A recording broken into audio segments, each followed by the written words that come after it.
नमस्कार, ज्ञान विविधि चैनल में आपका स्वागत है। क्लास 8th के लिए 6th चैप्टर द जोडीज फान।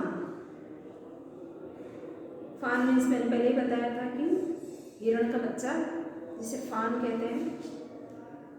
तो कैसे उस जोड़ी के पिता को रेड स्नेक ने काट लिया था, उससे बचने के लिए, उसके पॉइजन से बचने के लिए उन्होंने उस डो को मार दिया था। जो फीमेल हिरण होता है उसको डो कहते हैं, हिरणी।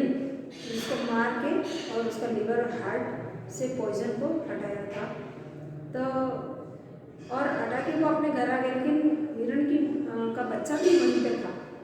तो घर पे आने के बाद में वो बार बार जो जोड़ी होता है उसको दिमाग से निकलता ही नहीं वो बच्चा, कि वो बच्चा अपनी माँ के बिना कैसे रहेगा। उसकी माँ को तो हमने मार दिया और मेरे पापा तो बच गए, लेकिन वो बच्चा अपनी माँ के बिना कैसे रहेगा। तो बार बार उसके मन में ये ख्याल आते हैं, वो दिमाग से निकल ही नहीं पाता। तो वो अपने पिता को जैसे तैसे मनाता है उस हिरण के बच्चे को अपने घर लाने के लिए। तो पिता तो मान जाते हैं, फिर वो कहते हैं अपनी माँ से भी पूछ लो जाने से पहले। तो अपनी माँ को भी कन्विंस कर देते हैं जाने के लिए जोड़ी। और इस तरह वो अपने पिता के दोस्त के साथ मील वेल के साथ घोड़े पर उस फान को खोजने के लिए निकल जाता है। तो वो पूछता है मील वेल कि भाई तुम्हें उसके बारे में कुछ अंदाजा है, वो कैसा दिखता है। तो जोड़ी कहता है कि हाँ मैं उसे पहचान जाऊँगा। पापा ने भी बताया था कि उसके बॉडी के ऊपर जो स्पॉट्स हैं वो एक लाइन में है, तो मैं उसे ज़रूर पहचान जाऊँगा। तो इस तरह ये फर्स्ट पार्ट कंप्लीट हुआ था और अब हम सेकेंड पार्ट पे चर्चा करेंगे। तो जोड़ी gave himself over the thoughts of the fawn.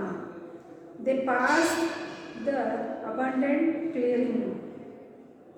वो जोड़ी खुद ही वो सोचता है उसके बारे में, फाउंड के बारे में, और वो वहाँ से उसके सोचते हुए वहाँ से निकलते हैं। He said cut to the north.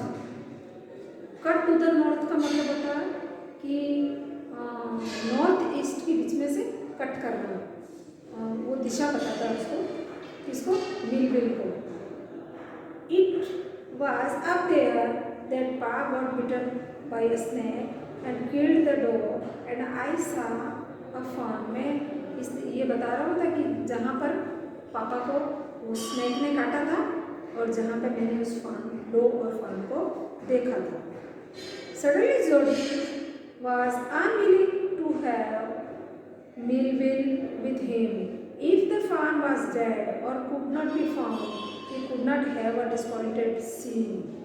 And if the fawn was there, the meeting would be so lovely and so secret that he would not endure to share it.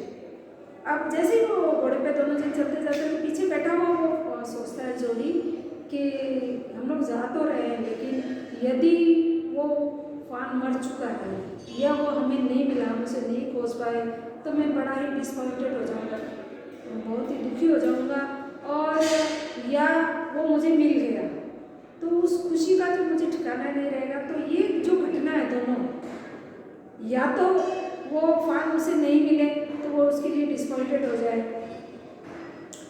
या वो क्षण जो फान उसके सामने है बड़ा ही प्यारा जो क्षण हो और वो किसी के साथ शेयर नहीं करना चाहते। तो ये दोनों घटना थी।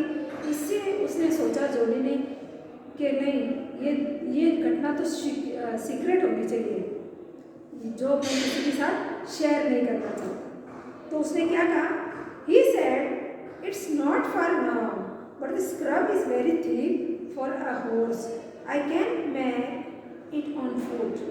वो मील को कहता है, उस अंकल को, जोड़ी के ना अंकल बस यहाँ तक साथ चलते हैं, अब ज़्यादा दूर नहीं है कि पर, लेकिन यहाँ पे जो झाड़ियाँ हैं वो बड़ी थिक है, बड़ी घनी है, तो घोड़े को इसमें जाने में थोड़ी परेशानी होगी। तो आप ऐसा करो, आप यहीं रुक जाओ और मैं यहाँ पैदल ही जा सकता हूँ।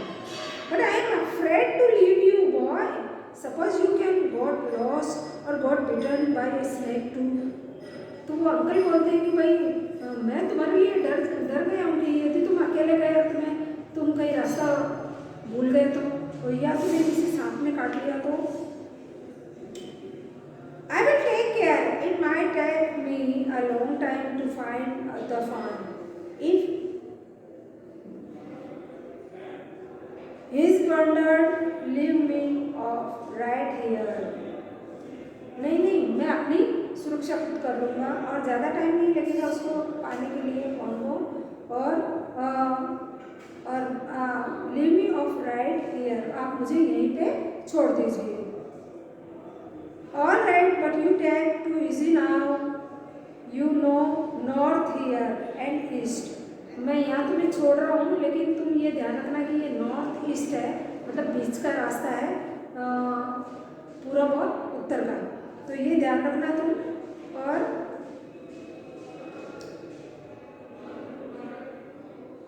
और अब तुम्हें ये यहाँ पे इजी हो जाएगा क्योंकि तुम्हें दिशा बता दी है और तुम संभल के जाना। There and there, that tall pine mare and bearing, देखो वहाँ से वहाँ, और ऐसे तुम चले जाना, ऐसे डायरेक्शन उसको दे देते हैं। So long me will I mobilized। हाँ दूर तो बहुत है लेकिन फिर भी मैं ठीक है, मैं आपका obliged हूँ, धन्यवाद करता हूँ, आपका आभारी हूँ। He waited for the sound of the hoofs, and then cut to the right. The scrub was still. Only his bone crackling of twigs sounded across the silence. He wondered for an instant if he had mistaken his direction. अब वो वहाँ से अकेला ही पैदल निकल पड़ता है। आपको पता है कि है ना, जंगल में, शहरों में तो भीड़ भाड़ की आवाज़ें बहुत होती है, लेकिन जंगल एकदम शांत होता है, वहाँ आवाज़ नहीं आती है। तो उस आवाज़ में उसे झाड़ियाँ बहुत घनी थी, तो उस टहनियों की जो आवाज़ आती थी वह भी उस साउंड में बहुत उस साइलेंस को क्रॉस कर जाती थी।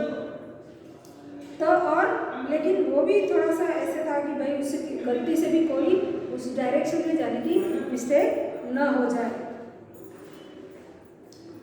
Then the buzzard rose in front of him and flapped into the air. He came into the clearing under the oaks. फिर क्या होता है, वो एक बड़ी सी चिड़िया उसकी तरफ से उड़कर निकल जाती है। बड़ी सी चिड़िया का मतलब वो वल्चर जो गिद्ध होते हैं वो भी उड़ते हैं, और उड़ने वाले को बर्ड्स ही कहते हैं। तो बड़ी जो उड़ने वाली जो चिड़िया होती है वल्चर, जो फ्लैश डेड बॉडी का फ्लैश खाती है, मतलब मांस खाती है, वो वहाँ से उड़कर निकली। Buzzard sat in a circle around a carcass of the doe, और वो डो के चारों तरफ ऐसे घेरा बना के बैठी और खा रही थी। They turned their heads on their long scarven necks, अपने वो जो पतली सी सूखी हुई गर्दन को बार बार मोड़ रही थी। And hissed at him, और एक दूसरे को ऐसे पंख से हटा रही थी। He threw his bow and they flew into the adjacent tree. The sand shows large cat prints, but the big cats killed fresh, and they had left the doe to the carrion birds. तो ये जो body थी dough की वहाँ पड़ी थी, तो उसने देखा, उसके फुटप्रिंट देखे, बड़े बड़े बिल्लियों के जो पंजे होते हैं वैसे देखे। तो जो जंगली जो बड़े पशु होते हैं जैसे टाइगर है, लॉयन है, ये जो होते हैं वो क्या करते हैं, किसी भी एनिमल का जो फ्लैश होता है, वो जो ताज़ा होता है उसको खाते हैं, उसके बाद नहीं खाते, और सड़ा हुआ किसके लिए छोड़ देते हैं, वल्चर्स के लिए, गिद्धों के लिए। He parted the grass at the place where he had seen the fawn. उसने वहाँ पे जो घास थी उसको वहाँ पे देखा, उसे लगा कि वहाँ कोई जो फान है उसके निशान मिल जाए। It did not seem possible that it was only yesterday. वो उसे नहीं देख पाए, उसे नहीं लगा था कि क्योंकि वो बात जो थी वो कल की थी, yesterday की थी।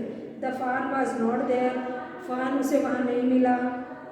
He curled the clearing. There was no sound, no sign, and buzzard clapped their wings, impatient the return to their business. सिर्फ वो जो गिद्ध थे वो एक दूसरे से वहाँ पे जो है ना वो उसका मांस खा रहे थे और वहाँ पे और कोई आवाज़ और कोई साइन नहीं था.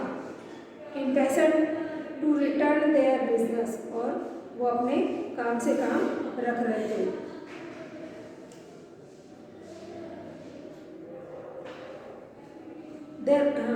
He returned the spot where the fawn had embraced the dropped on all there. और वो क्या कर रहा था वहाँ पे वापस आते टाइम वो फुटप्रिंट स्पॉट ढूंढ रहा था जहाँ पे वो चारों वहाँ पे थे. कौन कौन? जहाँ पे छोड़ा था उनको. तो studying at the sand for the small hoof prints, the mites rat had washed away all tracks except those the cat and buzzards. तो शायद बरसात की वजह से वो सारे फुटप्रिंट थे वो धुल गए थे. किस बजाय कि वो जो बजर्ड थे बड़ी जो गिद्ध वगैरह थे उनके फुटप्रिंट के अलावा और वहाँ पे कुछ भी नहीं दिखाई दे रहा था. तो इस तरह जब वो वहाँ पे पहुँच भी गया लेकिन वहाँ पे वो फॉन उसे दिखा नहीं. खाली वो गिद्ध जो डो के चारों तरफ बैठे खा रहे थे उसके मांस को और उसने बड़े बड़े फुटप्रिंट्स उसके भी देखे थे. किसके कि भाई वो बड़े पशु होते हैं ना जानवर जंगली लॉयन बड़ी बिल्लियों के पंजे जैसे लॉयन टाइगर उन लोगों के भी. पर वो जो होते हैं वो ताज़ा मांस खाते और जो सड़ा हुआ मांस होता है वो गिद्ध दूसरे पक्षियों के लिए छोड़ देते हैं. इस तरह उसे ये कुछ नहीं मिला. इसने देखा कि यहाँ पे कोई फुटप्रिंट तो उसे ऐसा लगा कि ये कल की बात थी तो हो सकता है बरसात की वजह से सारे फुटप्रिंट धुल गए. तो इस तरह ये सेकंड पार्ट का यहीं पे एंड हुआ. So thank you.